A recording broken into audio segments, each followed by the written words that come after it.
கணபதி எல்லாம் தருவான், முருகர்கள் முன்னிற்கும். மயிலை மன்னாரின் கந்தரனுபூதி விளக்கம். ஆர்வ மிகுதியால் அடுத்த பாடலை நானே படித்தேன். அதற்கு மயிலை மன்னார் பதம் பிரித்து சொன்னான். காளை குமரேசனென கருதி தாளை பணியத் தவமெய்தியவா, பாளை குழல் வள்ளி பதம் பணியும் வேடை சுரபூபதி மேருவையே. காளை குமரேசன் எனக் கருதி தாளை பணியத் தவம் எய்தியவா, பாளை குழல் வள்ளி பதம் பணியும் வேளை சுரபூபதி மேருவையே. இது ஒரு விசேஷமான பாட்டு. ஆளாளுக்கு ஒரு விதமாக அர்த்தம் சொல்லுவாங்க. அப்படி குழப்பியிருக்கார். ஒரு வகையில் பார்த்தியானா ஒரே ஒரு சமாச்சாரத்தை மட்டும் 4 வரியில் சொல்லியிருக்கிற மாதிரி தோணும். முருகன் வள்ளிக்காக உருகி அதை பற்றி ஸ்லாகிச்சு அருணகிரியார் சொன்னதா இது படலாம். ஆனால் கொஞ்சம் சிந்திச்சு பார்த்தீங்கன்னா இது வரைக்கும் அப்படி சொல்லாதவர் ஏன் இப்போ அப்படி சொல்லணும்னு தோணும். அந்த வகையில் இப்போ நான் சொல்ல போகிறேன்.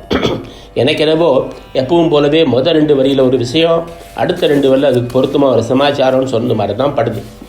எப்படின்னு சொல்கிறேன்னு கேளு. காளை குமரேசன் என கருதி தாளை பணிய தவம் எய்தியவா. இனிமேல் உசுரோடு இருந்து என்ன பிரயோஜனம்னு கோபுரத்து மேலேருந்து குதிக்கிறார் இவர். கீழே விழுறப்போ இவர் முருகன் கையில். அவன் என்னமோ சின்ன பையன்னே இவருக்கு நினப்பு இது வரைக்கும். ஆனால் இப்போ தான் புரியுது அவன் ஒரு காளைன்னு. காளை மாதிரி ஒரு கட்டான துடிப்புடைய விடலை பையன். சொல்லற சும்மா இருன்னு ஒரு உபதேசமும் கொடுக்குறார். இவரா டபால்னு ஒரு காலில் விடுறார்.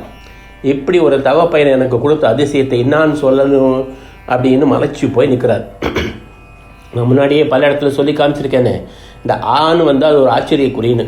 அது மாதிரி தான் இதில் வர்ற ஆவும். என்னையை பிடிச்சவன் தனக்கு தன்னோட காலை காமிச்சு கும்பிடுன்னு சொன்னவனை பார்க்குறதுக்கு நான் என்ன தமம் பண்ணியிருக்கணும்னு அருணகிரியார் ஆச்சரியப்படுறார்.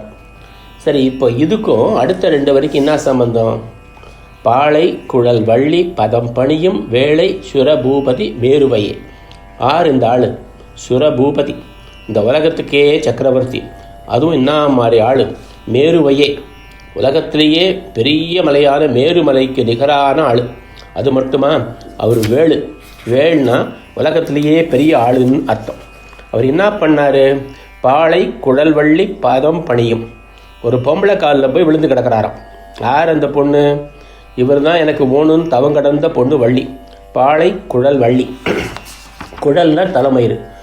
அது தென்னம்பாளை மாதிரி சுருள் சுருளாக வளைஞ்சு கிடக்குதான், அதான் பாளை குழல். வள்ளி யார்? இச்சாசக்தி.